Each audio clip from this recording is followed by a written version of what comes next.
Hello, everyone, and welcome to another edition of Wednesday Night Shooting. I am Tonya Rogers here with, well, not the SmackDown Live reviewer anymore, huh? Well, Well, it's and I'm still you still here. are still, Yeah. but I'm not still. really. Okay, Yeah. still for now, the Still. SmackDown Yeah.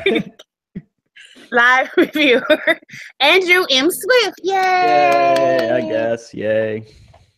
And so Andrew has something he wants to say, so I'm gonna hold Yeah. off on my stick first and let You're him have the floor. Yeah. mute the mic and let me say my Yeah, two let you have it. cents. Oh, longtime listeners of the show and people who have read any of my many words know that I have long had with both the booking, but also definitely a little bit of the performer of Charlotte Flair.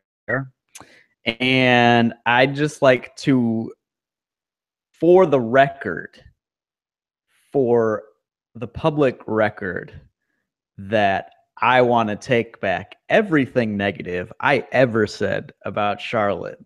Because, I mean, I was in the height of my Sasha markdom and not think right. Okay. Like when it happens in the wrestling world with her, I just can't do it. So that was a thing that I had with Charlotte, but in hindsight, looking back, I was much too rough on her, and it's obvious that she's an immense talent. And now that I've seen what things can be or what direction they can go, it's more important than ever that everyone that proclaims themselves to be a fan of women's wrestling in WWE needs to back wholeheartedly the women's wrestlers. Sorry, Charlotte. I take it all back. Yay! See? Progress. There we It's go. a beautiful thing. Okay, so before we get into the happenings of the week, I'm gonna announce my fucking moves of the week. And it has nothing to really do with any programming. Okay, this was Saturday, I think. Finn Balor posted a tweet, and I follow him on Twitter, where he was like, Samoa Joe versus Seth Rollins versus Roman Reigns versus Bray Wyatt versus the entire Balor Club. And I was like, hey, wait. So I sent him something that was like, your Balor Club ain't got nothing on the Roman Empire. We fight to the death for our guy. Then I got all these tweets from these people coming at me for being a Roman Reigns fan. So I would just like to say, all these people, one in particular was like, oh, I guess it's cool being a Roman Reigns fan if you have to be bottle fed your favorite wrestler. And all this other stuff about, there's more people in the Balor Club, apparently, but Roman has over twice as many Twitter followers. But Twitter followers doesn't mean anything. What, does his merch sales mean anything to you? Do they? Because they're better than Finn Balor's too. Like, I get it. Somebody posted a GIF of his entrance. Yes, because it's fun to put your hands up. Crap, I'm sorry, Roman doesn't have anything stupid and silly that the crowd can do. But as Ty Dillinger, he illustrates. I mean, where the fuck has he been anyway? You don't have to necessarily be over yourself to get the crowd involved in this shit you're doing, is what I'm saying. So, all of you Baylor fans who came at me, you're the fucking moves of the week. Kiss my ass. Somebody asked me, why are you here? Like, on the earth? So I tweeted to them, I was like, why are you here? They're like, I'm a part of the Baylor Club. Oh, that's cute. Well, I want you to know, Baylor Club is something the company made up for him. The Roman Empire, we kind of like, we made that shit up for us. WWE still doesn't fucking market a Roman Empire. They call him the Roman Empire. He calls us the Roman Empire. See, there's something between wrestler and fan. Nobody told Roman, oh, you should get a fan club and call him the Roman Empire, like they told Finn Balor. Trust me. And I'm sorry, I kind of like Finn, but that little creepy shit where he stands up straight with his, like, that shit is some, like, creepy ass Norman Bates type shit. What the fuck is that? Like, what is that supposed to be? Can anybody explain what the fuck is he doing when he's like standing up with his, what the fuck is that? I was like, that looks creepy and you should never ever do that again. Okay. Now let's get to Extreme Rules, and we're going to start with the most important thing I feel of that night, which was the kendo stick on a pole match betwixt Alexa Bliss and Bayley. Now, you did not watch the pay-per-view live, did you, Andrew? I did not. I have a very good friend who is a casual viewer who is allowing me to use his network until I get mine back. So I watched it. And, yeah, would you like to explain what happened?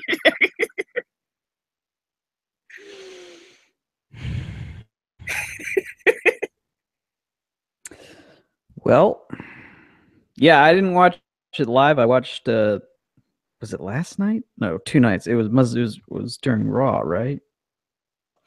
Yeah. I watched this. Yeah, that I watched this match and live tweeted it and went on a whole little tweet storm about it.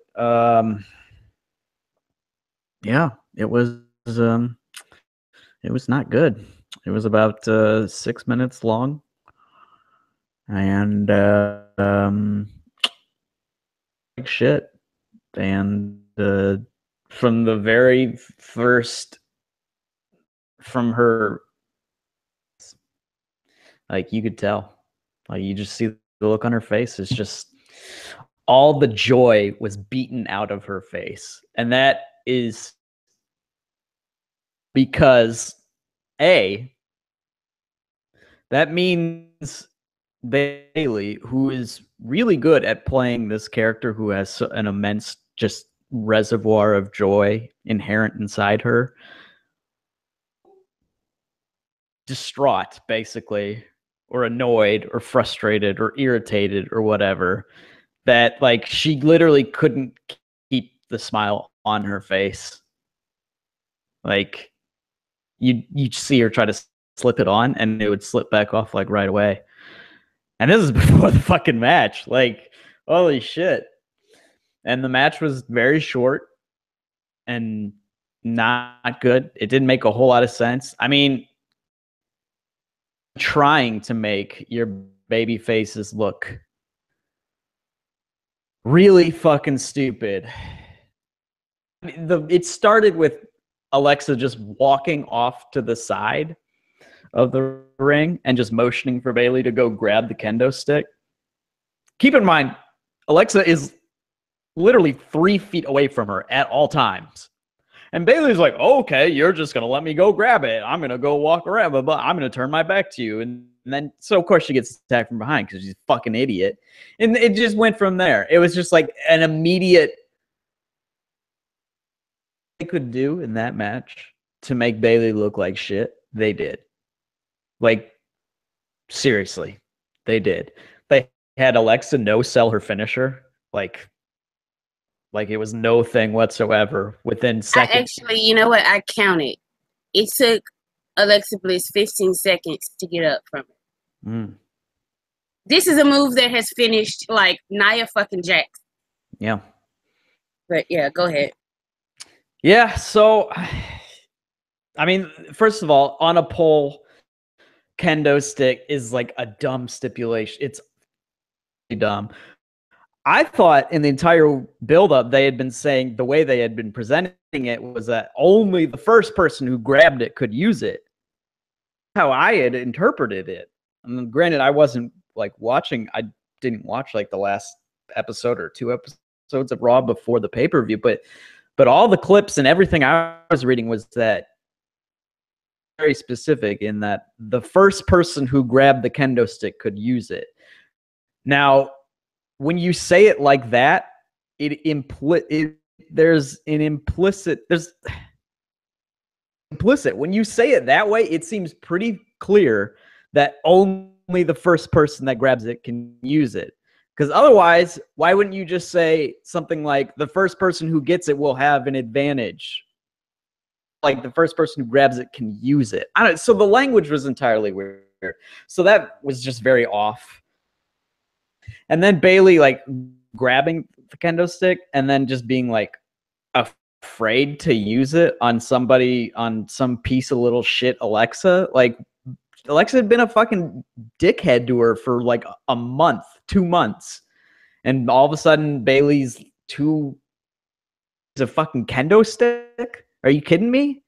Like there was not even ever a point where Bayley's character was like too afraid to use a fucking, to like, you know, get aggressive. Like it's mind-boggling. I mean, I don't know.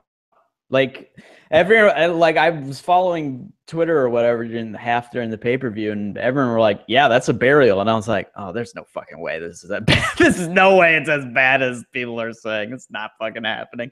No way."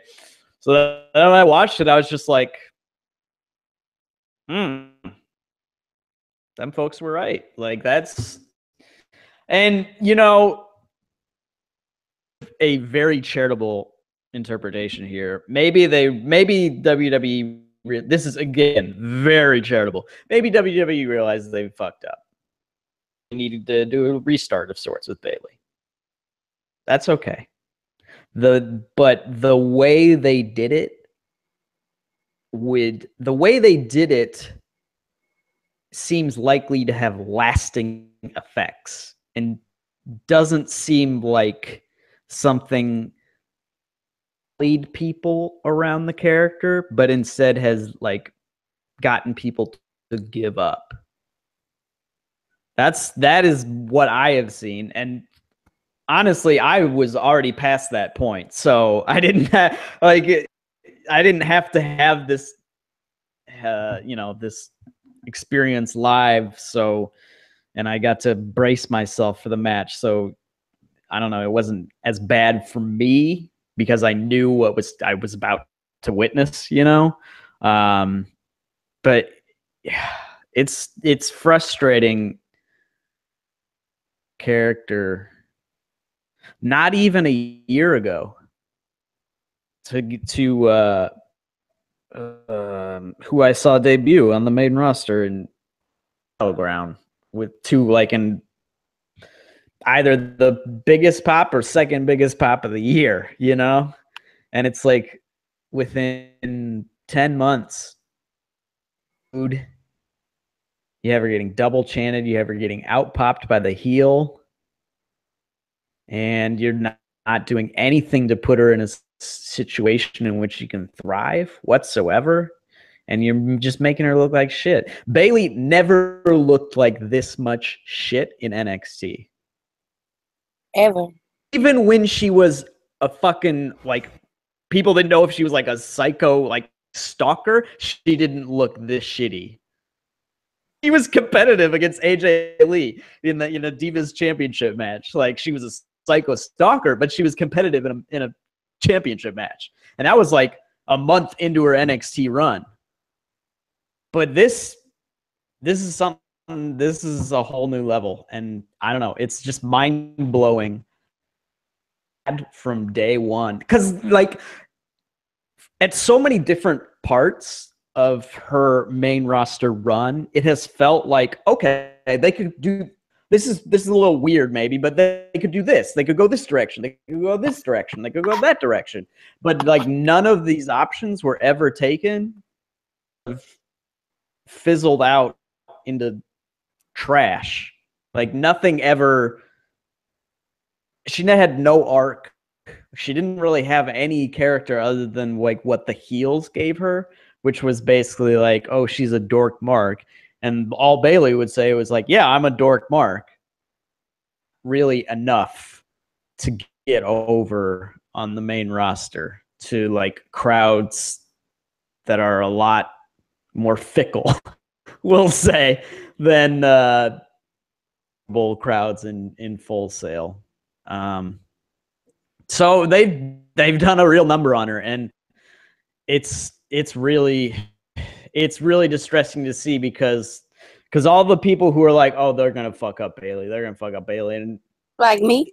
yeah, I know. It seemed like in last July, last August, she was such a hot commodity, such a hot star. Like, you don't have to make her like be the Hogan immediately or whatever, but like this is the girl. Like this is the fucking girl. Like, and we all knew she wasn't a great talker, but it's like there are easy ways to get around this shit. There are very easy ways to get around this stuff. Like, why is she not like, remember the interaction she had with Goldust when she was giving out Bayley bears, which again, remember Bayley bears? Remember when those were a thing? Remember when she had a very brief feud with Alicia Fox because she gave Cedric Alexander a Bayley bear? Does anybody remember this shit? I feel like people are like, I remember it. I remember all of this. Like when I say it, people are like, holy shit, that happened. Like, how many times do I have to say that she fucking arm wrestled Dana Brooke? That might have been Dana Brooke's last time on TV. I'm not entirely certain. Until she tried to interfere in that championship match Bayley had with Charlotte. It might have been, frankly. So yeah, I mean, so many directions you could go with the character, and so many directions you could tell her story and build her to be something and build off of her NXT tenure. Either like, honestly, you could have had her just win every fucking match. Like, if you wanted to call her the hottest free agent in sports entertainment, then fucking put the title on her at Clash of Champions. Her do what Sasha couldn't do, like, immediately. And just be like, oh shit, like Bayley's, like, she just fucking worked both Sasha and Charlotte. Boom, there's a star. Like, you do one or the other. Like, if you're gonna call her the biggest deal, make her the biggest fucking deal immediately. Or all of a sudden, all that shit looks very, very hollow. And if you're not going to if you want to present her as an underdog, if you want to say like, oh, she's not ready for this, then immediately show that. But don't also say, oh, she's such a huge deal, like she's going to be the big thing. You know, it's incongruous with what did. So I don't know. It's just like immensely frustrating. And honestly, like, it's strange because like all the frustration I had with Sasha Banks booking, which was quite a bit and was quite legitimate, that only like just and like a little bit, you know, like I just get angry about that. But like the arc of Bayley's booking, it's just been like, it's just gotten to the point where I don't want to watch WWE anymore, because it's like, you know, if I invest time in these characters and then for whatever reason somebody gets tired of them and just decide yeah, and just like throws them away like they're a toy, like they're a child playing with fucking toys. Why? Like, it feels the relationship that the talent has to the booker kind of feels like the awful relationship that the American people have to our current president. No matter what he does or says, somehow there's just never a bottom. It can always get worse. As we saw last night. Oh, God. Well, listen, I want to talk about some happy stuff before we go into last night. There's happy stuff? Yeah, there's happy stuff for me, at least. Did you watch anything else on Extreme Rules? Mm-mm. Okay, well, The Miz and Dean Ambrose, I know some people didn't like the match. Gino wasn't really high on it, but I really enjoyed that match. I'm enjoying their feud. He was fucking with him from Raw. Oh, that was great. That was great. That was terrific. Where they thought he thought he was the bear, then he thought he's the president. He thought he was the president and pissed off Maurice, and she went running. Like, people making fun of her. Have you ever ran in heels? No. Then stop making fun of her. And then he was the cameraman in Dirty D, so I like where that's going. I also like the main event, what's going on with that. I have to talk about the Fatal 5-Way. I have to, because Roman Reigns was on another fucking level. And this is why I love him. It seems like I knew he wasn't going to win the match, but like, he's the anti-Randy Orton. And if he's not going over, seems like he works harder to make the match just like the best it could fucking possibly be. He was the star of that match. I'm sorry. When the bell rung and the other 4 guys started fighting and he's just standing in the ring watching, like, look at these fucking dorks. I absolutely love that part.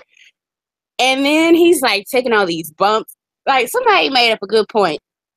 It's always funny how the Roman sucks chants always end up with a "this is awesome" chant too. Like, how does that? How do you make sense? Do you realize that you're saying this is awesome after spots that he does and holy shit and all? But anyway, people are upset that Finn was the one who got choked out, but Roman Reigns just retired the Undertaker, so it wasn't gonna be him. So, and from what I recall, Seth Rollins wasn't in the ring and Bray Wyatt wasn't in the ring. So who else was going to take it? It's Finn Balor. And it's not like he tapped out, he passed out. They do that with faces all the time. Calm down, people. Nobody is even going to remember this. I also, it's lucky for Joe that Braun Strowman's injured, because absolutely Braun Strowman would have killed Paul Heyman. That's how their feud was going to start. It's also kind of strange that right now they're positioning Brock as the face. Yeah. When the ultimate goal is that he's going to face Roman. But, like, I guess they're like, we'll deal with that when we get there, which they're not going to deal with it in the best way. But so there are some little things on Raw, because I don't watch the whole 3 hours, but there are little things on Raw that I'm really enjoying here and there. Goldust. Yeah. I saw that. That was terrific. He's terrific. And R-Truth. He's he's bringing it to, like, the match probably won't be great, but the promos are. So kudos to those 2 guys. There's a lot. I don't know exactly where they're going with, because this week Cass was attacked, which at first I was kind of irritated by, because I wanted Cass to be the one that was attacking Enzo. And it's probably, like, the most predictable thing is that the top guys are the ones doing it. I don't want that. I want it to be something more interesting than. And it still doesn't make sense that they attack Enzo, because Enzo's not a threat to anybody. We attacked him twice. So they still have a whodunit. And then the thing with Kurt Angle, it's obviously going to be Stephanie coming back. And I know a lot of people don't.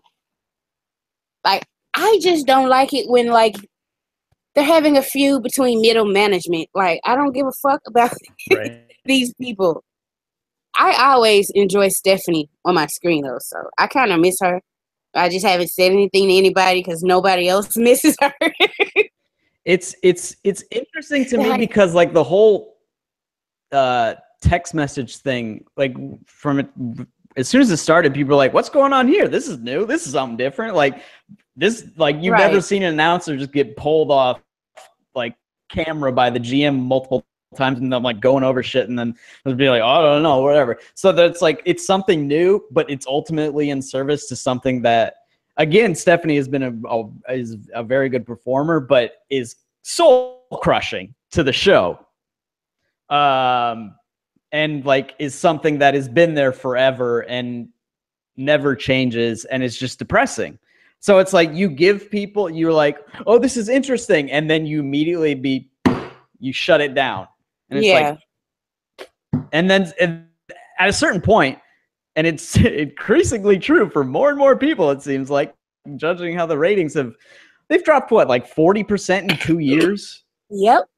Like, how is that not like a major fucking crisis? I have no idea, man. It's insane. That's insane. I don't know. They give you these brief glimpses of hope, and then they just tear it all away. Yep. That's WWE. And that's what WWE and that's so weird because that's what WWE has always been. That's always how this company has interacted with its fans. It'd be good for like a year or two, and then shit for 6 years straight. And people would stick around because they'd be like, every 3 months, there'd be a dope episode of Raw and be like, all right, maybe it's getting back. I'm going to give it some more time, you know? So, like, joke's on us because we're the fucking abuse victims like, stick around for it. But. Yeah, or abuse victims or drug addicts. You got to get that. Drug addicts, there you go. Constantly chasing the dragon. Constantly chasing the dragon. So, yeah, you're right. It's like when you get a bad batch and you're like, fuck, I need to take another hit real fast. I need to get more. Right. You got to take more to get half as high, you know? Well, let's go on and talk about going to buy into the panic about this because ever since she's been on TV, people are afraid that she's going to take over the division. The bitch is glass, and she hasn't taken one bump that I've seen. So I'm waiting to see her actually work. But Lana made her SmackDown debut this week, and she has a SmackDown Women's Championship match against Naomi. She was wildly cheered. And like the economy of what happened, like there's all these women wrestlers in the ring in their wrestling gear talking about wrestling, and here comes this woman in a fucking evening gown, like it's 1998 or some shit. Like what? Why the fuck are you in an evening gown? I don't even care if you danced on a chair. Why the fuck are you in an evening gown, lady? You can't wrestle in that. Well, I've seen wrestling matches where that's required of the women, but thanks to like Mattel and sponsors, they're not going to bring back evening gown matches. And trust me, that's like the only reason they're not going to bring back evening gown matches, because it's bad PR in 2017. If it wasn't, they would have been had one. Like I get what people are saying, and I there's like WWE main roster never gave me the feeling that they had bought into women's wrestling. It was just a marketing PR ploy for them. They never gave me the impression that they changed their philosophy on what they want in a female superstar. So, like, as somebody told, I forget who, but they were like, they're just going to get another Lana if this one doesn't work out. And I said, I would rather have any other Lana but this one. Like, seriously, she is a piece of shit human being. At least they'd be shady on Twitter. Thank you. At least they won't be out there fat shaming other women and thinking they're better than they are, and like conning staff when they come to the company to say they have a medical condition so they can't wrestle. So, I guess that medical condition cleared itself up now. Nah, fuck that. Like, she's taking the easy way. And I don't care, being the women's champion, you can go ask Sable. She still had to wrestle. It was horrible. She still had to take bumps and have matches. So until I see Lana doing this, I'm not going to get up in a rage. Because I already, like, Vince is 71 years old. He ain't never changed his mind about this. It was a cute little experiment. And the first thing he did was seek out the first blonde. And she also happened to be a legacy. But, thank God Charlotte actually gives a fuck about the business. Thank God. You know what I'm saying? Because she wanted to improve and actually wanted to have matches, good matches, and actually gave a damn. Alexa she Bliss didn't cares. have to do that. Charlotte did not have to improve. She could have just coasted on her name. Yeah. Because it's not like they gave much of a fuck. And I think Alexa Bliss cares. She's just not that good of a worker. If she had a better supporting cast around her. Because, like, all she has is Bayley, who's dead. Sasha Banks, who's, like, I don't even know what they're going to do with her. We're gonna talk about Sasha later, because she's killing me right now. And Mickie James, who's, like, she's old, so they're not going to feature her. Like, seriously, they think, she's an old lady. She's enhancement talent. She's a mom. Right. So she's a mom, therefore people don't want to fuck her, therefore we shouldn't put her on TV. Right. And I would come on now. I would still. You telling me that conversation hasn't happened? Of course it has, but I would be all over Mickie James. God damn, she's still. Anyway, so the two women feuds that we're looking at for the next pay-per-view are Nia Jax, versus Alexa Bliss, which on Monday, if you watch, the crowd gave zero fucks about. Zero fucks. Zero. And it's not just to say, well, look where they were, because they cared very, very much about a Roman Reigns versus Bray Wyatt match. A match we have seen a gajillion times. The crowd was super duper hot for that match. Alexa Bliss and Nia Jax sitting on their hands. And then the Naomi and Lana, like, I love Naomi, but she is a spot monkey if there ever was one in the women's division. And for somebody like Naomi, you need a balance. And it's not going to be Lana. It's like, there are some people, why don't you give her a chance? I am all for giving her a chance. Why does she have to be in the championship match right off the bat? They are saying her in-ring debut will be a championship match. That is WCW The Giant type shit. And there's nothing special about her like there was about Paul White. Why does she get to just come on the show and be in a championship match? Oh, well, they're going for that meta heat. Well, why is she getting cheered and people saying we want Lana? And by the way, fucker moves of the week number 2. Everybody that chanted, we want Lana. Explain yourself. Why the fuck do you want Lana? Explain. She ain't even that hot. She's not. She is not even that hot. I'm serious.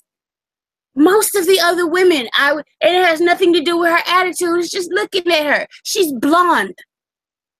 All right, well, she's more traditionally attractive. Not to me. According to whose tradition?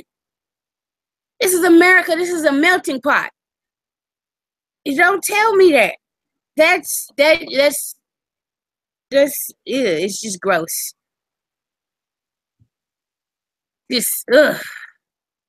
Yes, I agree, Crazy Chris. Fuck everything about it. But we're not going to, because they want to fuck her. That's exactly right. That's why they're saying it. Because yes, Lana is not that hot. If that's who Vince and Kevin Dunn for, Yep. you know, which is weird to me. Vince's taste in men versus his taste in women, because Roman is all kinds of exotic. He's all kinds of exotic.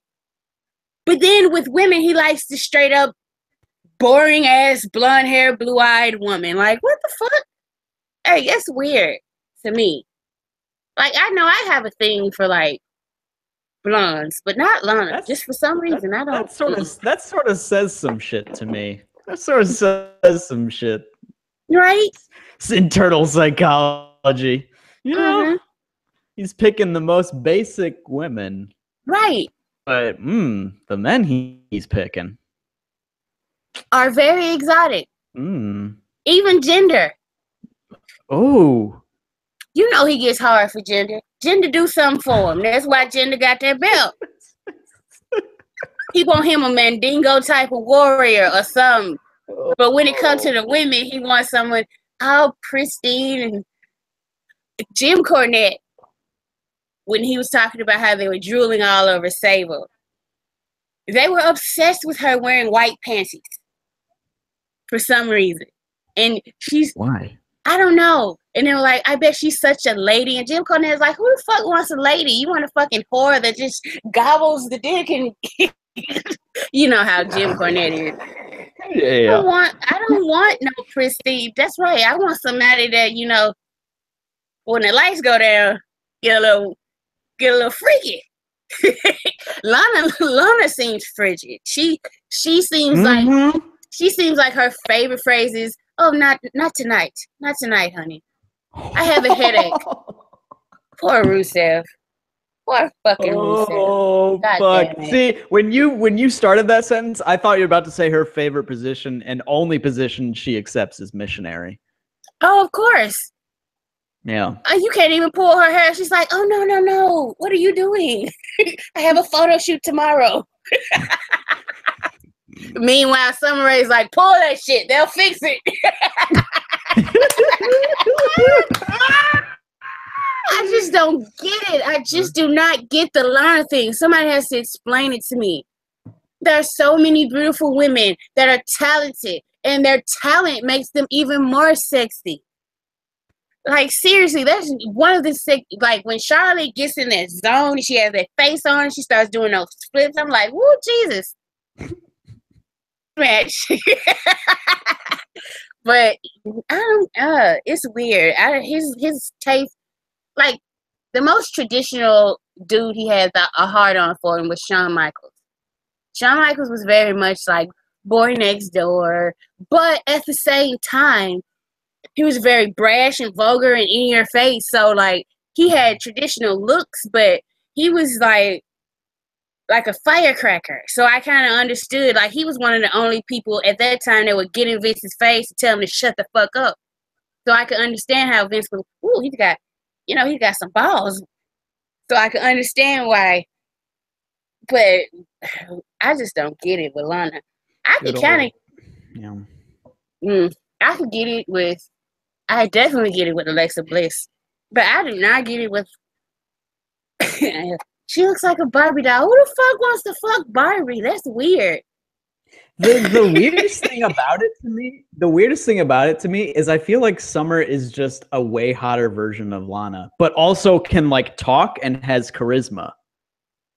So it doesn't make sense to me how like Lana is the one who is, I don't know, like Summer is way better as a performer, and I feel like way hotter.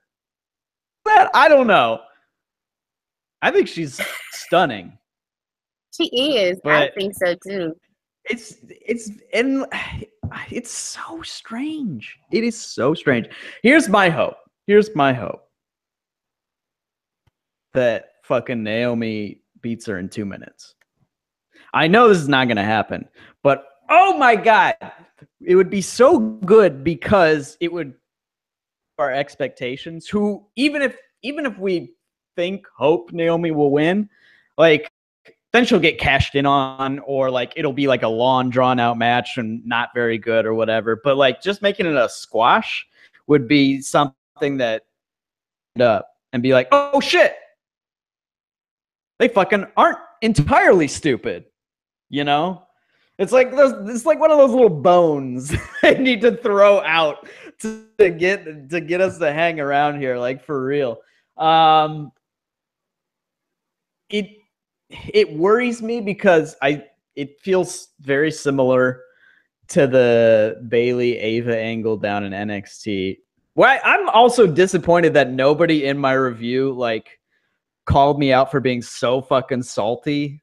Like maybe people just don't care anymore, like because everyone else is salty. But I was throwing serious salt around there. No one was like, God, why is he bitching so much? Maybe because everyone else feels the way I do too now. So how about that? Mostly, I was in the comments. Like there was some Lana stands. It's not. But yeah, most people were in agreement with you. Like this is the stupidest. Somebody said like, if Lana wins the championship, they can't take that division seriously anymore. Right? Exactly. So. And Vince is reading that and being like, "Ooh, interesting, great." You know, my plan is working. Yeah, right.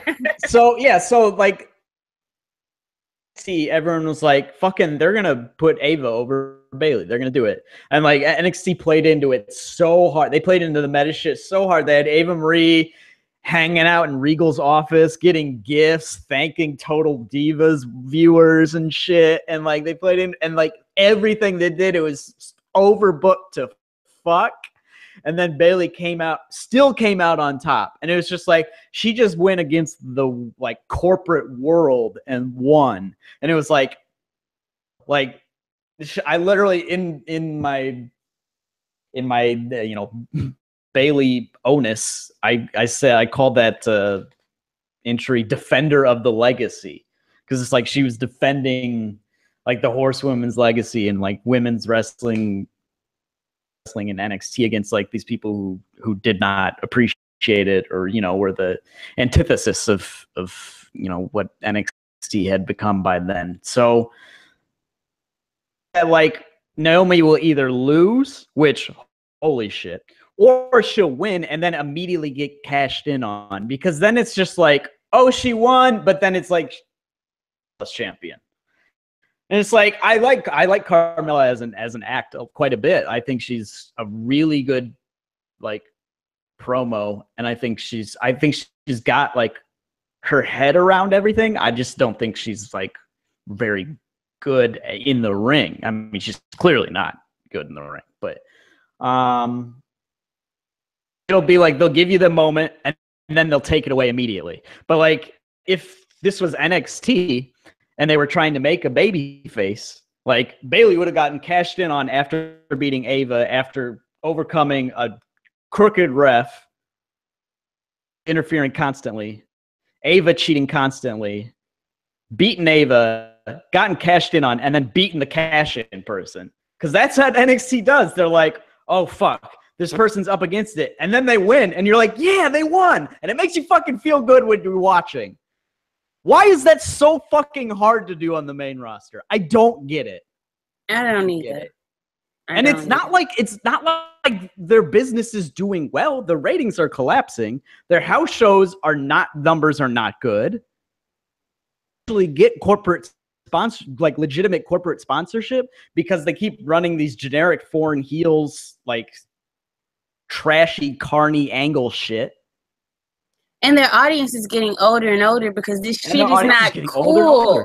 It's not. And boy, I tell you, it's a really good idea to make the one character who gets young girls never come out before for wrestling and book that character into the fucking ground. That's really fucking smart. Right?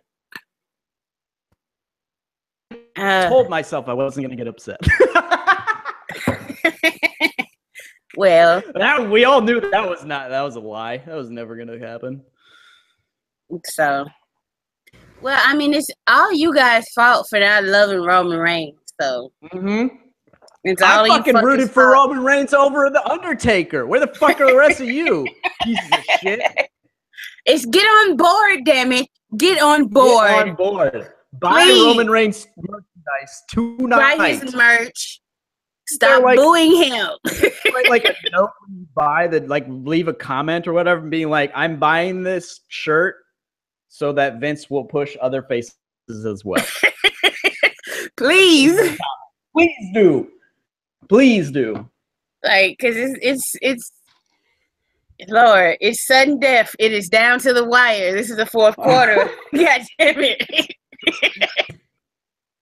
Yeah. Oh, okay. What's funny is that the initial name for the show, or the name that I had suggested before I realized that we had already was "You Deserve It," because there's the Miz's promo when fans were chanting "You deserve it" at him. You know, that chant would mean a lot more if you didn't say it at every WWE superstar who wins the crown. Maurice's reaction in the background is terrific, by the way. She just she literally breaks. She openly breaks, and then was like just nodding her head like, yeah, fucking yeah. I wanted to name it like "You Deserve It," and then you're like, we already did it. But it's ironic that like that initial name, "You Deserve It," and now we're talking about fucking like Lana. Like, oh, the irony. Oh, God. I just want her to win so those motherfuckers who want to fuck her chant, "You deserve it." I'm like, no. Oh my God. No, she doesn't. Don't even say that. That's not funny. She doesn't. Like, that's not funny. Hey. That's not fucking funny, dude. Oh, no. You know what? You know who didn't get those chants? The Maharaja. Nobody chanted "You deserve it" at him. That's true. And Philly chanted it at my boy. And nobody chanted that at Ginger. Because I'm sorry, like never in the history of wrestling have I ever heard of somebody, they changed their fucking diet and that's a reason to push them. Come on now. Like, get the fuck out of here. Like, so you're saying that you were eating fast food before and now are eating like a diet that an athlete does, and you think you should be the top person in the company because of that? Right. You should have been fucking doing this. Like, what the fuck? I'm supposed to reward you because now you're taking your job seriously. You should have been doing that. Like, most people who improve in the ring, and they improve with their character, you know, like New Day. They came together. They had a vision, a plan. They worked hard to get it over with the boss. They worked hard to get it over with the crowds because the crowds hated them at first. And then they got their alignments changed, and they kept it going for over 2 years. That's somebody who is deserving of a push, of a reward.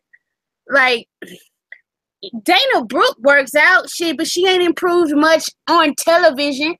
So you telling me she deserves to be the champion? No.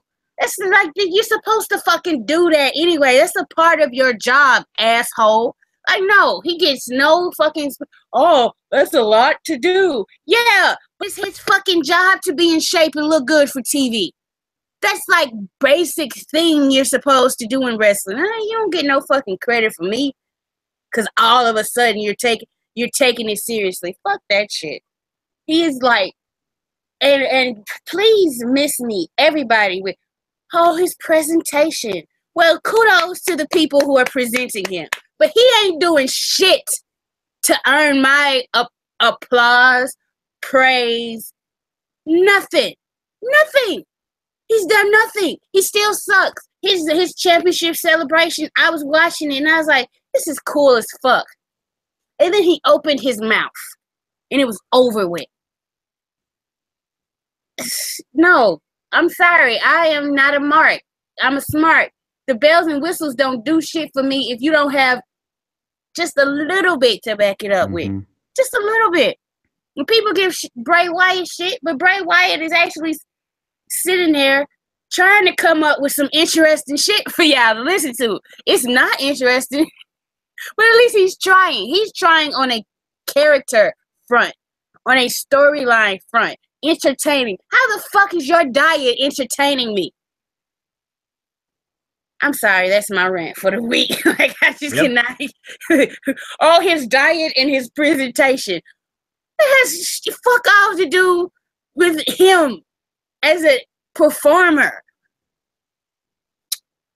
Please. Yep. Oh God. Yep.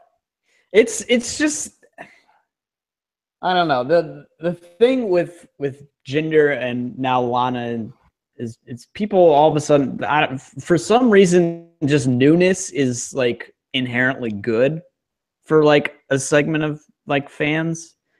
And it doesn't make sense to me because like new things can be really fucking awful.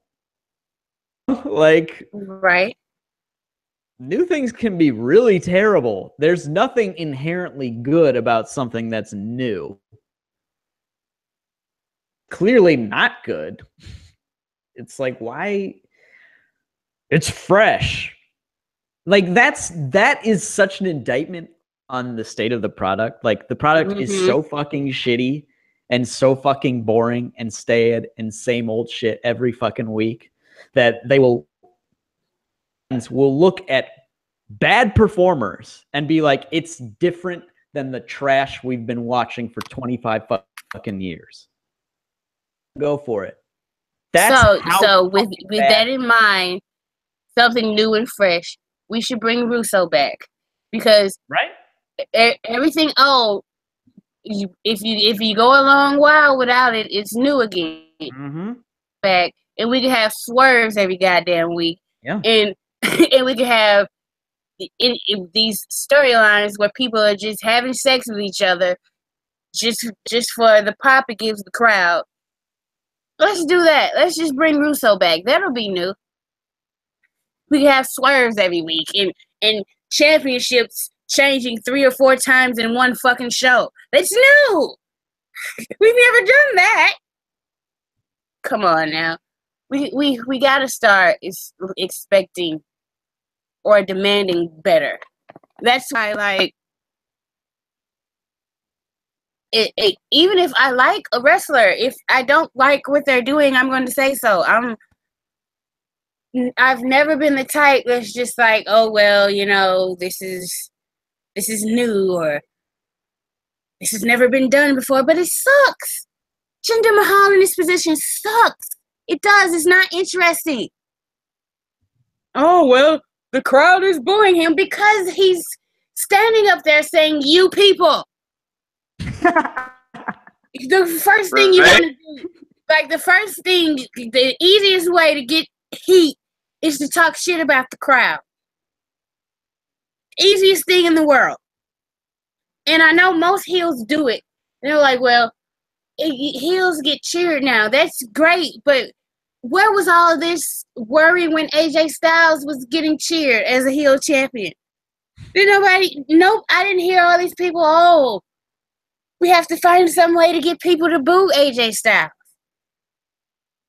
People were cool with it. Oh, well, he's one of the best wrestlers in the world. He's not going to get booed. He would if the faces going up against him were better. That it's a hard ass position. But hey, that's your job. Try being cheered. I don't know what to tell you. But just because it's new, no. Like, you know what else would be new? Just bring up Nikki Cross and just have her run through everybody on SmackDown Live. That's new. And it would be awesome. But this shit, Lana, no.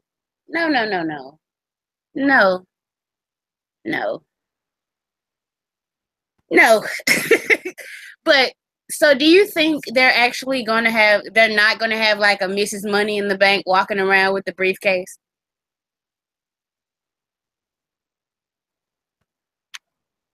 Andrew. What? Did you hear me? No, sorry. I was I was off in Neverland for a second. What? Huh? Oh, I was I was saying, like, do you think whoever wins the women's Money in the Bank is gonna cash in immediately? Like, they're not gonna. I don't know. Maybe. Like, I have no. I don't. I They're not gonna give Charlotte the briefcase because she doesn't need it. That's just not gonna, like. We can all put that idea out of our heads. It's not gonna be Charlotte. They would never put Charlotte in a position of having to rely on that sort of plot device to be in the title match. Like, that's just never gonna happen. Becky is strange. The babyface, chaser, only got it once. One hit wonder is what Alexa they've done called it though. Like, have they? I don't know. They've had a face. Rob Van Dam, he called his spot. Like, he didn't do what people one night only. He called his spot. He was like, "I'm going to challenge you at this," which I actually would prefer that. I fucking hate Money in the Bank. I wish they would get rid of it. I do too. Well, you know what? I wish that. Yeah, I would just wish they would make it a title shot at SummerSlam. Yeah. Yes. Or the Royal Rumble or you get to get a title shot whenever you want it, but it cannot be impromptu. You have to announce it. You can't just, because to me it's cheap. Somebody's has already defended their title, and then you come out. Of course you should beat them. They just had a fucking match. Right. Like, who the fuck? Like, man, I'll tell you. That's why I don't want Becky to win the briefcase, because if Lana is champion and Becky has the briefcase and cashes in, Lana will go over. Oh, God. They would do it to Becky, too. They would. Oh, God. Ooh, boy. Get a teenage rider. No, they don't need a teenage rider. They just need, like,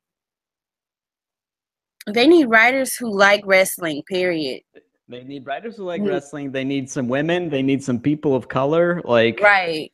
They definitely need, like, younger people. They need more than male white men who've worked in Hollywood. Yeah. That's what they need. They need a more diverse writing staff. That's what they need. They have no women.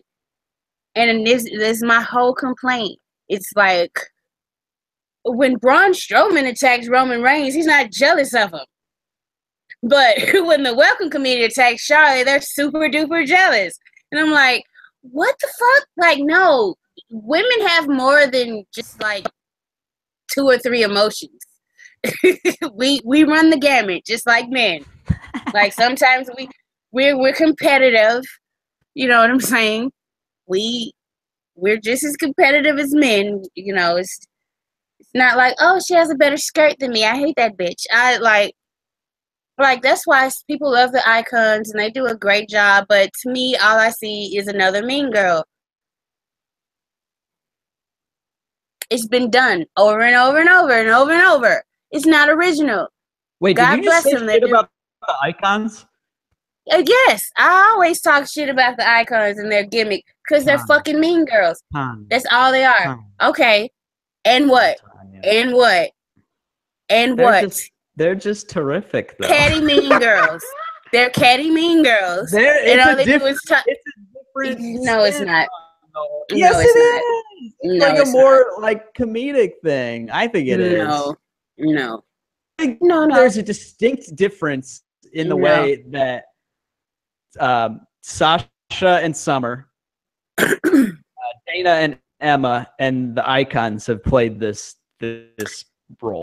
Because those partnerships because Dana and Emma were the least like Mean Girls. They were actually trying to run the division and win matches, and not just talking about how people look and how fashionable they are and shit like that. Oh, your hair. Oh my God, your hair. Oh, who wears pantsuits? I'm like, bitch, please. Come on now. Why the fuck you care about what somebody wearing? Win a match. That's all. Win.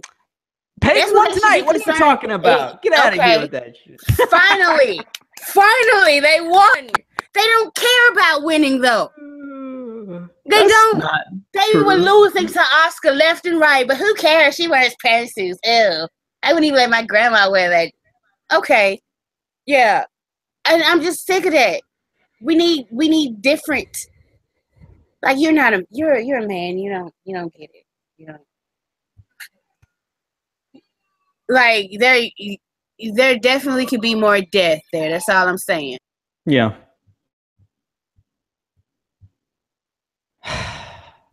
So Roderick Strong tweeted, this is amazing. This is the thing that was distracted me the first time.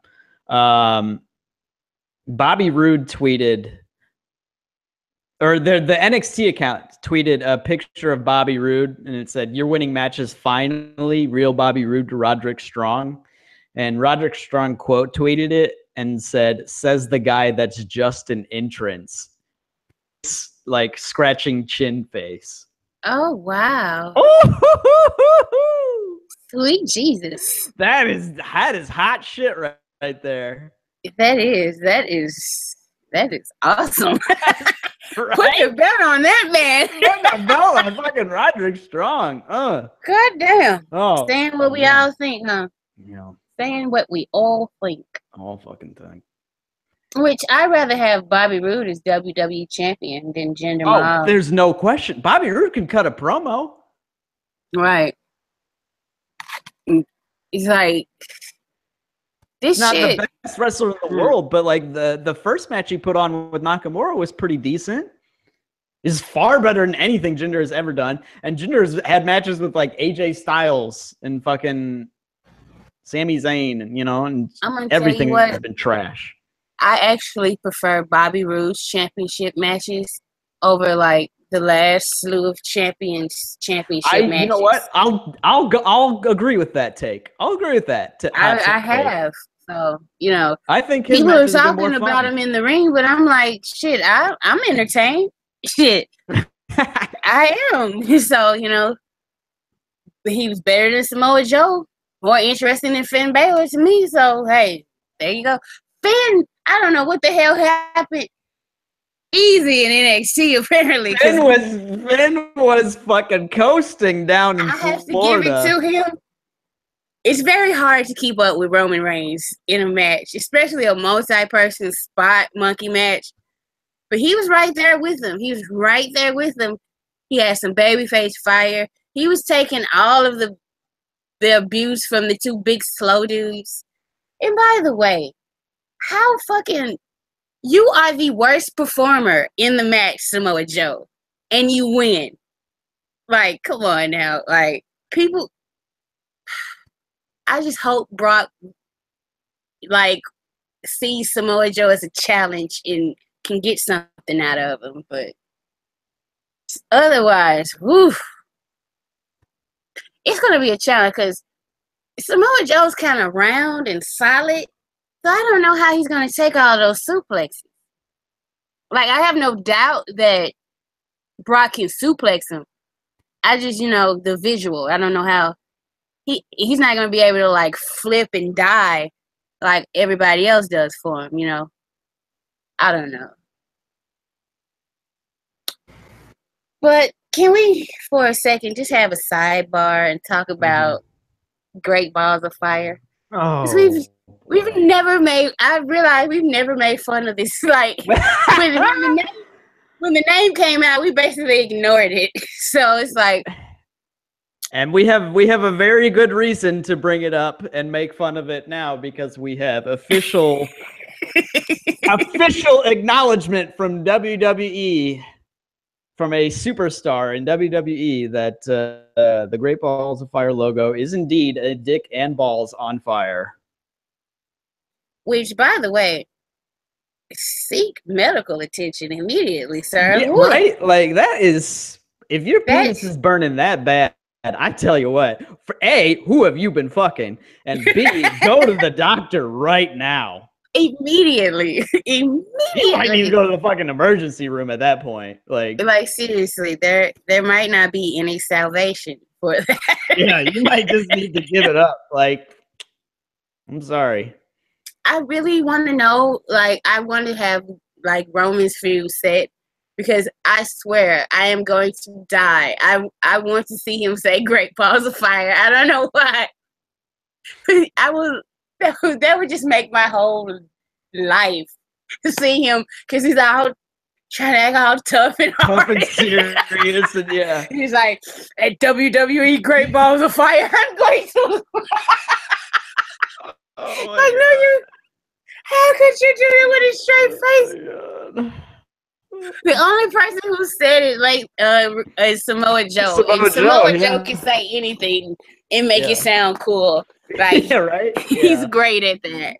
But like, I cannot wait. Oh my god, I cannot. Seth Rollins at WWE Great Balls. Oh my god. Bray Wyatt. WWE Great Balls of Fire. Oh my god. Lord have mercy. And then there's a story that Jerry Lee Lewis is not happy that is the name. He's like, who the fuck told him? Oh my god. Oh shit. Oh Jesus. Oh Jesus. Jerry Lee Lewis is mad, right? He's mad. Yeah, he's not. Did they not fucking check with him? I didn't read the article because why would I read? I didn't either. I just saw the headline, but yeah. I think that he probably doesn't own, because you know rock stars back then were getting fucked majorly by their record labels. That's a good point. Yeah. So I don't think he even owns that song. He probably doesn't, because if he didn't approve of it, he wouldn't have given permission. So somebody else obviously has to own that name for WWE to use it, because they got lawyers out the ass. They're not using the broken gimmick, so they're not gonna just use the name of a song without going through the proper channels. So yeah. Oh yeah, the Hardys apparently are going to part-time. Oh yeah. Apparently. Yeah. Oh, because Matt is having a baby. Mm-hmm. Yeah. And I just hope by the time all of that's over that, Impact has got over the fuck whatever their problem is. Like, I get it. It's like you don't want WWE to profit off of what your company started. I get it. But like, you can't use this. And like, how much money do you think you're going to make? Because the people with the gimmick are in another company. So like,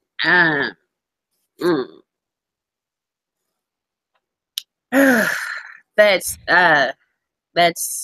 stupid. And people expecting WWE to buy, they're not going to do that. That's never been their business model. They're not going to buy the fucking broken gimmick. And just fine pushing those guys out there as a nostalgia act. And the crowd is chanting delete any goddamn way. Right? So. Yeah. And most people don't even know what the fuck they're chanting. I'll just chant it with everybody else is doing delete. Let me do it. Shit, so I'm gonna do it. Yep. That's the WWE audience. Oh Lord. God Almighty. Goodness gracious.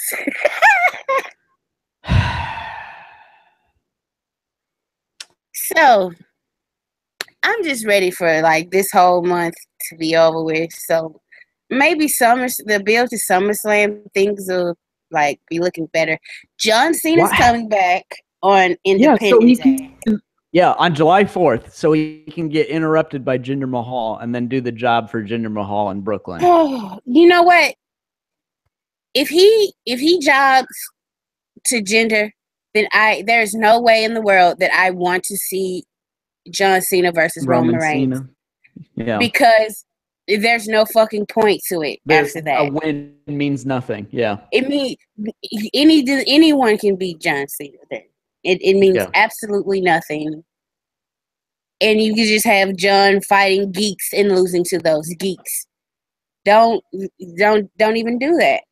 It's like, seriously. I don't even want to see that. And that's like the one match I really want to fucking see. I want to see the build up because Roman's gotten better on the mic, but his arms are too short to box with God. Yeah. So, they are. And so John Cena is going to eat his ass.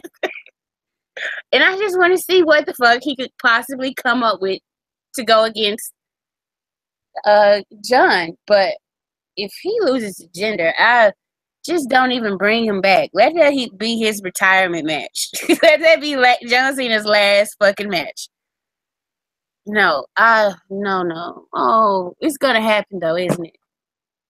It's gonna. Oh God, no. Why? Who thinks this is a good idea? Lord, and I miss John Cena. I'm not even a big Cena fan, but I was finding myself like, oh yay, he's coming back on the 4th, yay! But then there's people like, oh, he's gonna feud with Jinder Mahal. I'm like, oh, he can stay gone in. Take that next part that you have on offer. I swear to God, just find an excuse to not lose to Jinder Mahal. Like, really, seriously. For real. That's terrible. Anyhow, in 2 days, exactly 48 hours. You got a big thing coming up. Yes, I'm going to be at the house show. And I'm so excited because, like, I looked at the Madison Square Garden, the lineup, and I'm kind of assuming that they're going to be the same matches. And for the women's match, it's a 6-woman match. 6-woman tag. And yeah, so they're going to have. So I'm thinking I'm going to get to see Sasha and Bayley. So I'm very excited about that too. Like, I really want to see both of those girls live. It doesn't matter if I get to have to see, Nia Jax. That's fine. Maybe she'll surprise me because, like, when I saw Apollo Crews last year, I was like, oh, okay. I like him, and the Colognes, which, like, they were very entertaining and got the crowd to boo the shit out of them by talking about Mississippi, which we're easy targets. Yes, we're easy targets. Yeah. But they got super duper heat. Like, they got the most heat out of everybody. Because, like, Seth Rollins was a heel, but he was first coming back. So, he was going to get cheered. So, yeah, it was the Colognes. They got the most heat out of us. So, yeah. That's the thing about house shows. You get to see more of the performers themselves and not being, like, micromanaged. Yep. So, yeah. I'm going to have off the cuff. Yeah. Yes, I'm going to get so many pictures. Of course, I'm going to use my kids as bait. Yeah, you're going to get Sasha's glasses. I'm going to try very much because they're going to be at the entrance ramp. I know. And I'm very much going to try to get a selfie with Rome. Oh, my God. And I have to revise what I said. I didn't touch him. He touched me because my hand was out and he touched my hand. Yes. So hopefully he can touch me again. Oh, boy. Oh, boy. No, not like that. He is married. I know. That is a married man. But, if you ever get a divorce, I mean, is monogamy really a natural concept anyway? I don't know because I mean, I don't think so. Oh, you think so? I don't. Well, for certain people, for women, because, like, I don't know. I've never been the type to be like, I can look, but I don't really necessarily want to touch. Like are you saying you can look but you can't touch? Yeah. I don't have to touch. Wait, come on. Did you not get that reference? I know the reference is Nikki Bella. I was expecting you to pop more for it. I miss her so much that I don't think she's ever coming back. So I just What? That is so depressing. Why would you say that? Because like her, I don't know, her neck and stuff. She wasn't gonna come back. She wasn't the same when she did. Like, so I know. Keep hope alive, but Bree's gonna play the hot tag. They're gonna start up the women's tag division, and it's gonna be 3 tag teams. So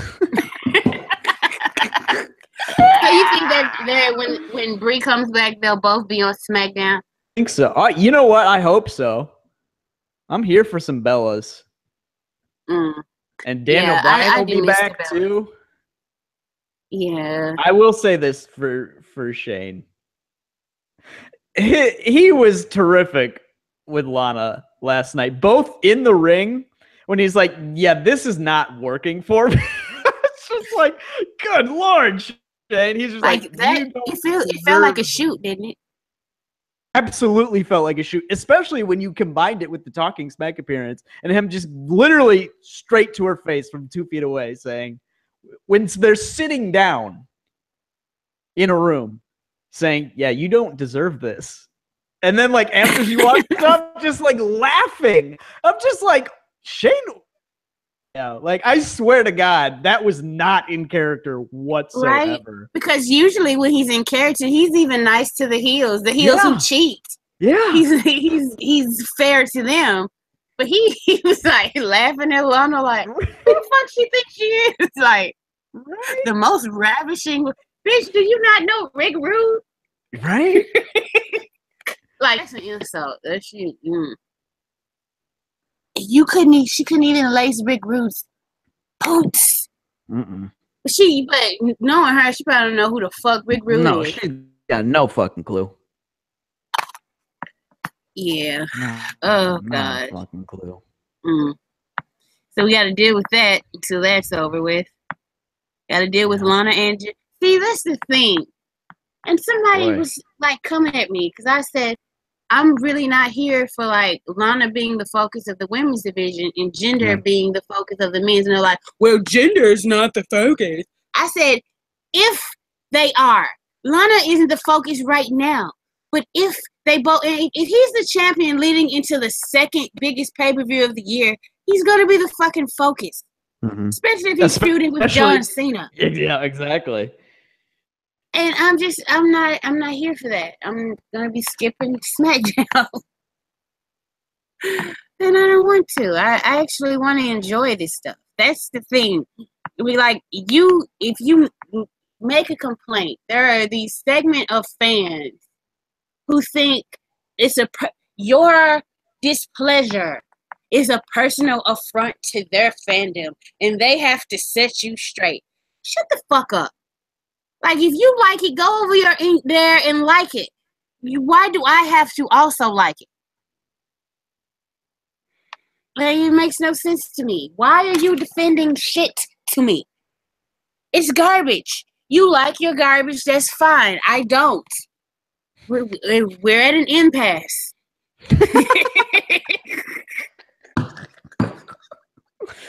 And that's to everybody defending Jinder Mahal and Lana's push.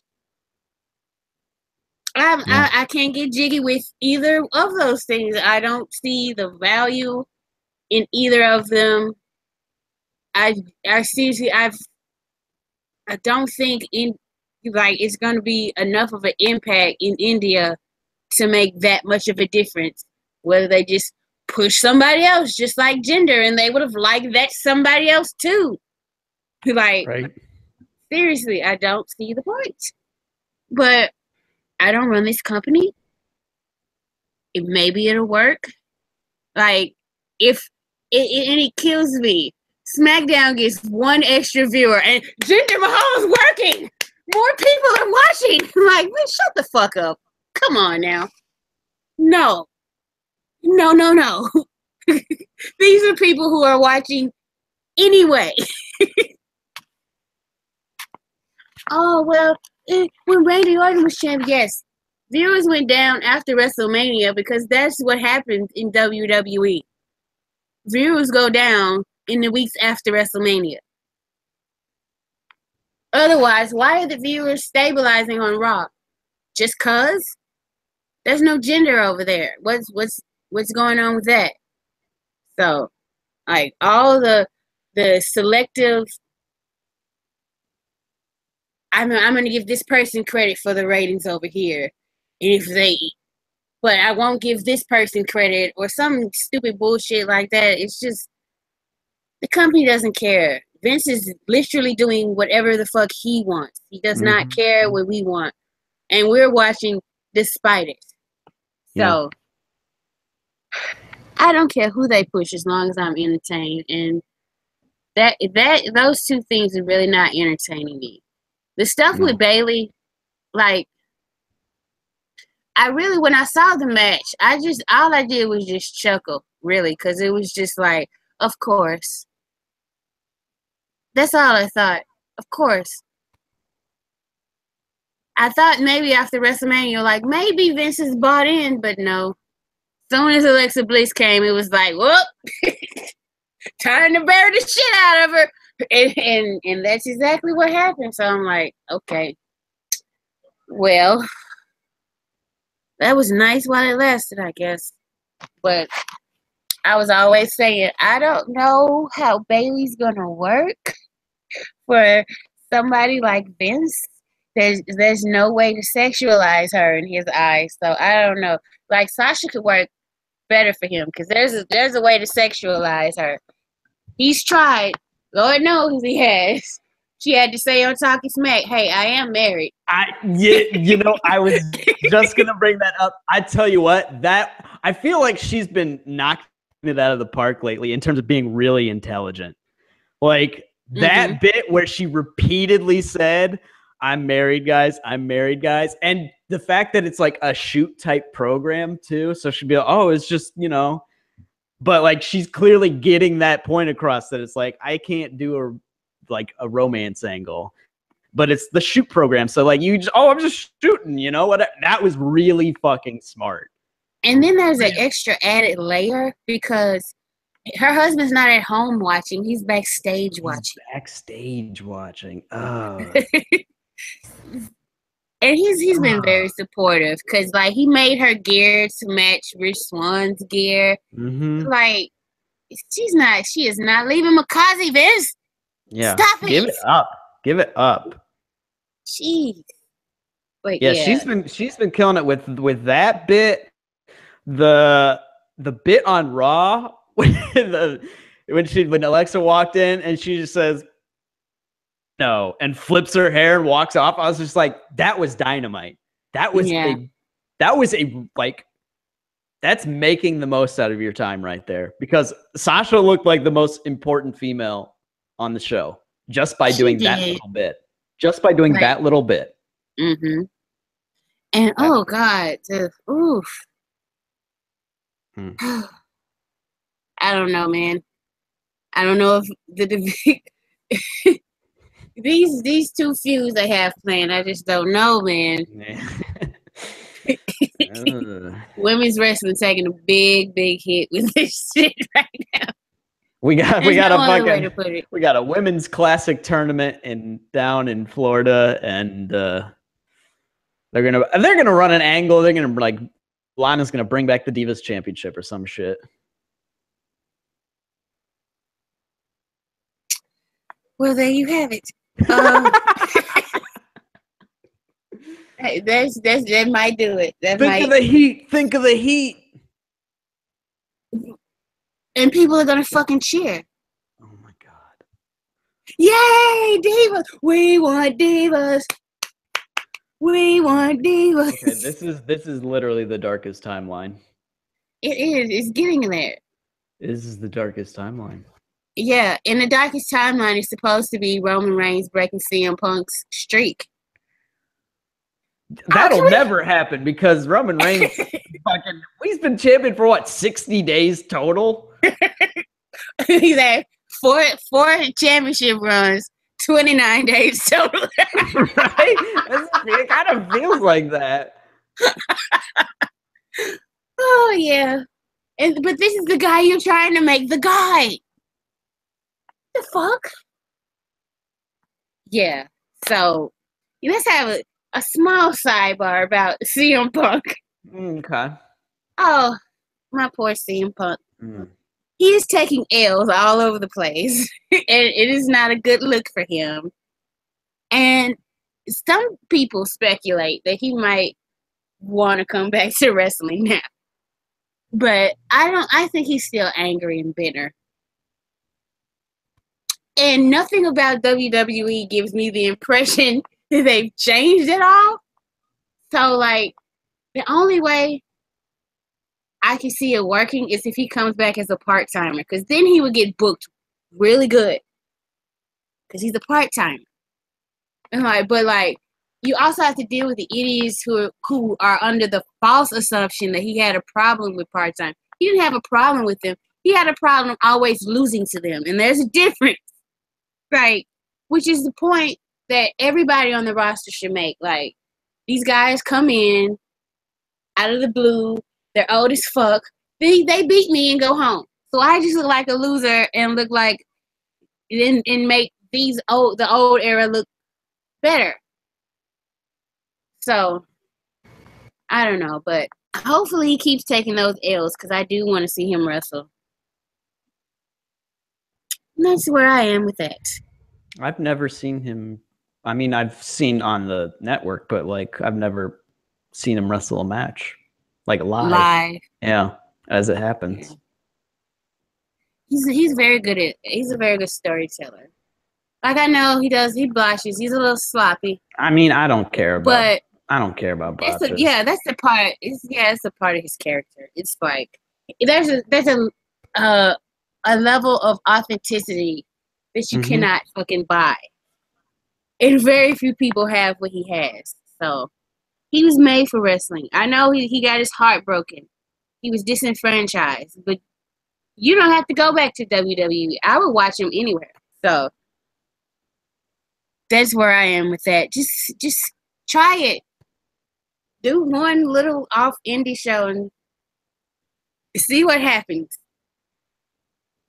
The whatever company he comes back to that is not WWE, Triple H is going to do his damnedest to try to take that company down.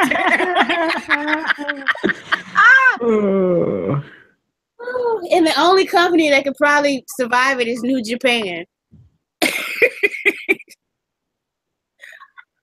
Yeah. So that's where I'm at. I am looking forward to CM Punk coming back to not WWE. Because like I can't get into anywhere else in the indies because as soon as I get into somebody, they get signed. They're signing with WWE. Yeah. So fuck it. Yeah. Is there anything else you want to mention? Not really. NXT was good again. I mean, it's like 2015. The main roster sucked, but the roster sucked because like people were hurt or it was just not good, you know. But now there's so much fucking talent, and NXT is blowing it away now every week. Every fucking week. It's very frustrating. Yeah, but it's also hard because you see these guys and they're putting in such great work, and it's going to be all for naught as soon as Vince gets his fucking hands on them. Yep. And it shouldn't be that way. And I wish it couldn't. But like, there's a fucking Game of Thrones shit going on backstage. Yeah. Amongst the motherfuckers who don't wrestle, and they're fucking it up for the guys who do. It's silly. It's ridiculous. Like, think in terms of like trying to fucking up with people by fucking around with their character or not getting who they are. Like Shinsuke Nakamura. His nickname has been well established, the King of Strong Style, for what? a decade. I don't know, forever.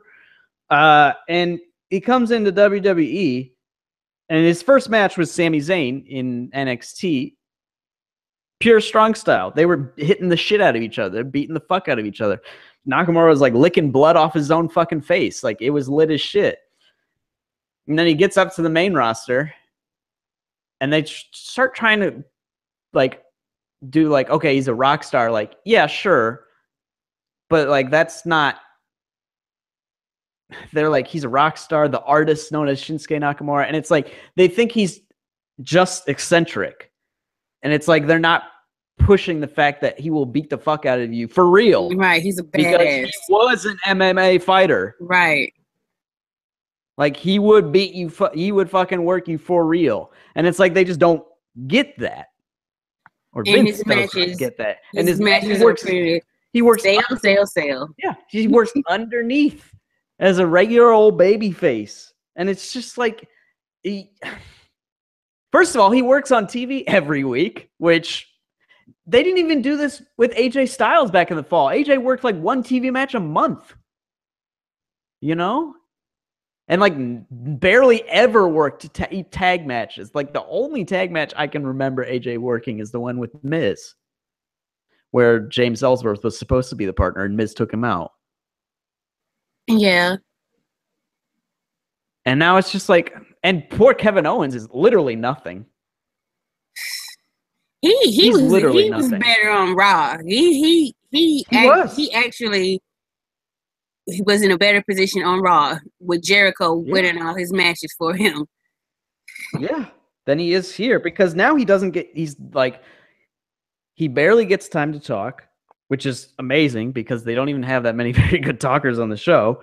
And his promos are shit, and he doesn't care about giving them because he knows they're shit. So he's got like no inflection at all in his voice, no care whatsoever. And his matches are very same old, you know? And it's just like, this guy, when he was in NXT, this dude was the fucking scariest motherfucker around. Just by like giving a cold stare, you'd be like, oh shit, something's gonna go down. And now he just seems like nothing. It's so disappointing seeing so many people like be used so poorly. Think about what this roster could be.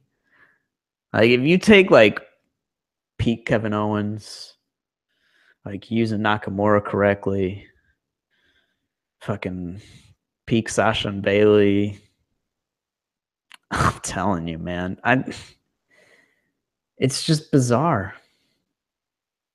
I will say this: thank God for Breezango, because they're keeping me going like every week on SmackDown. Like, every time they show up, I'm just like, oh, thank God. And this week was terrific. I hope they do this more and more people. Just like men, women, mid-carders, main eventers, like people just trying to like hire them and figure out cases and shit for them. Because that's possibly an inspired bit.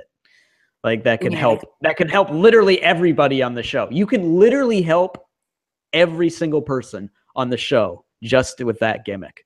And shout out to using different people. Shout out to Tyler Breeze, the first man I've ever seen look good in a romper. Like, I was like, Tyler actually looks good in a freaking romper. How is this possible? Like, it fits him. Like, God, I could not believe it. Like, you don't look bad. That was so. The thing about those segments is I have a hard time writing them up because the jokes are so fast that it just like they telling a joke like every 3 seconds. It's nonstop, and like the shit in the background too is incredible. You know, like I fucking Fandango, like, we can't be bribed, throwing the rompum on the ground, and then Tyler walks in the picture wearing it, and he's like, "Oh, that looks good, actually." All right, we're on the case. I'm just like, yeah, that's fucking terrific. I don't know if you've been thinking about who is fucking with them, who ransacked their office last week, but I'm thinking it's Alpha. to turn an alpha heel. I hope so. I sure hope so, right? Yeah, because they've disappeared from TV. Mm-hmm. Ty Dillinger disappeared from TV. Like some people are, oh yay, they're going to SmackDown, but they have to be used on the show. For you know. So hopefully Alpha does get some edge to him. Yeah. But because I think they could be, like, you turn them heel for a little bit, I think they could be really good. And especially because I feel like they'll be able to, like, fuck around more as heels, just be like dicks, but like, you know, kind of. And I feel like that can help get their character, like, because that's how they got over in NXT. I don't know why my voice just got so high. By being like arrogant, cocky, like dickheads, and like you just couldn't help but start liking it, you know. So I don't know. Maybe they're doing that up in New York. Hopefully that's what they're doing. I don't know. Yeah, it's funny how the tag team division got better and everything else got worse. Everything else on this show fell apart. But the tag scene is lit as fuck on SmackDown. Road Dogg, get your shit together, man. Right? Road Dogg's like, fuck it. I was a tag team guy. I'm gonna fucking, you know. No. I mean, it's weird because you still can see the shit where it, like, the Fashion Files shit feels like something they would do in like the fall or like, you know, in January or like early February, like when they were at their peak. But like everything else on the show is like so formulaic, like, except Sammy acting like a fucking lunatic backstage. You've seen the GIF of him mimicking Shinsuke, right? Yes, that is fucking incredible. I love that man. I put him over every week in the review. Every week I try to put Sammy over. Yeah, too bad he's getting beat up by bootleg merch all the time. And he stood tall at the end of the show. Ugh. F show. Baron Corbin stands tall. Boo. Boo. Go away. Yep. Yeah, so Raw is weirdly better, but they buried Bayley, so that's just depressing as fuck. And SmackDown, the only thing good on it is the tag division. And NXT's great. So WWE is WWE. And it always will be until Vince is no longer in control. Vince is no longer in control. Yeah. So yeah. Yes, we'll be at this again next week.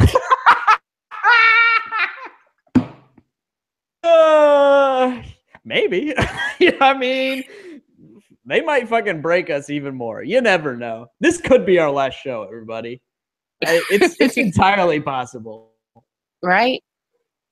Yeah. Just shit might get worse and worse, and we might just quit. Raw's gonna get a little bit better because Braun's gonna be back in a few weeks. Braun's gonna be back, yeah. That's why, like, I thought Bray was gonna be feuding with Roman, but it's Seth because they obviously think Braun's coming back sooner than they expect. That's a good call. Yeah. I'm totally ready for Roman to give one of his quiet ass promos backstage, and they are. I have to like turn the volume like to up all the way up. I'm like, what the fuck? So he's gonna be giving one of his quiet ass promos, and then you're gonna hear, "I'm not finished with you." So I'm just waiting for that to happen. God.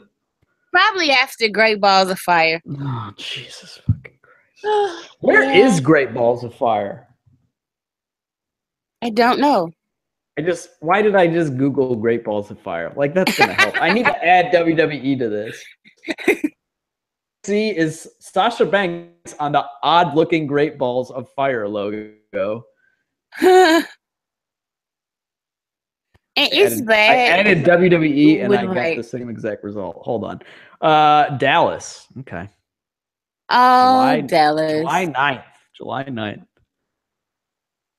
Okay, they have a whole month. That's a long ways away. Fuck.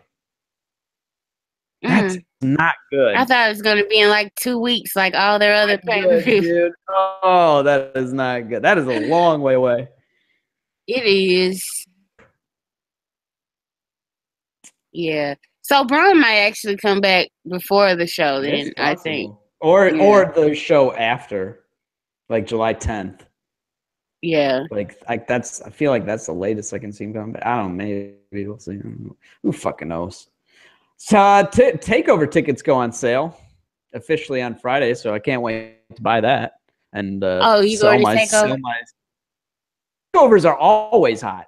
Like takeovers, especially in Barclays. I'm so mad I missed last year. Fucking giving that wedding speech. To go to, like, they're fucking awesome. Even if like the card's shaping up like it's gonna be fire too, but that'll be great. But I'm just like, man, Takeover's gonna be really good, and then SummerSlam the next night is gonna have like, want to see, and it's just like, holy shit. I hope they put on like Sasha and Alexa second, and Sasha goes over so I can leave, or she loses so I can leave. Like either way, just put that match on early because I don't give a fuck about the rest. I'll just go get drunk with my friends. Shit. Well, because it might be Brock versus Braun. You wouldn't be interested to seeing that? The thing is, I would have doors open at like what 5:30 or whatever. Pay-per-view will start officially at 7 and go till 11, but it'll really be like 11:30. So I'll be in Barclays for like 5 hours, 5.5 hours if I stay the whole time. That is so fucking long. Yeah. So like maybe I'll stick around, but if the rest of the cards, if it's like the match I want to see is early and then the rest of the card sucks and then the main event's going to be, I'll just like, you know what? I paid to see what I wanted to see. Yeah, and that's like fair. I can watch the other stuff, sometime later, and it'll be fun. But I don't need to see it in person, especially because I didn't go out like all out to buy a nice seat for SummerSlam. I was just like, I'll just get in the building. I'm not trying to fucking spend $1,000 fucking dollars. Ridiculous shit. Yeah, yep. Vince milking the fans he has left. Yeah, exactly. Right? Like, it's insane. Insane. Yep. So that's this. That's been this week. I hope you all enjoyed us being depressing, pretty much, for the most part. Yeah. But, we also got to talk about fun stuff, so. We did also get to talk about fun shit. And you did that Seth Rollins impression, which... whew, I tell you, I was not expecting that in the least bit. I cannot wait till he says it. I'm telling you, I'm going to pop on him and Roman. Like, I think Dean can get away with saying it because Dean has a cool voice. But those two, I cannot wait for them to say it. And Dean's always a little bit cheeky too, so he can get away with it. Yeah. WWE, great balls of fire.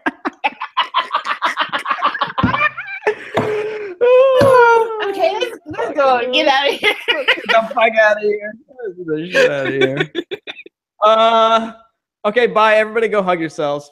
Good night. All right. Bye-bye.